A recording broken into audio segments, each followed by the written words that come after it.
ለዛሬ ይዤላችሁ የመጣው ቲፕ ብዙ ሰዎች almost number 1 በሚባል ደረጃ IELTS ፌል የሚያደርጉበትን ስፔሊንግ ሚስቴክ ነው በጣም ሲሊ ነው ግን አድቫንስድ ሰዎች ራሱ ሳቱት አይቻለሁኝ there yes so it has two different spellings and we have to identify which one exactly completes a sentence all right for example they left dash car on the street they left their car on the street so how do we spell there in this context A T H E R E B T H E I R 1 2 3 there THEIR ካላችሁ ትክክል ናችሁ ማለት ነው There are 120 million people in Ethiopia There are spelling A T H E R E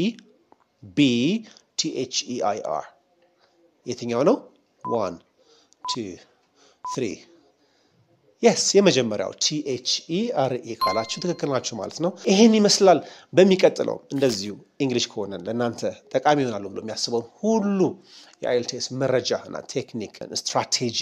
ስኪል ፕራክቲስ እና ይዘላችሁ እንመጣለን አብራችሁን ቆዩ ሰብስክራይብ ሼር ኮፒ ሊንክ አትርሱ እናመሰግናለን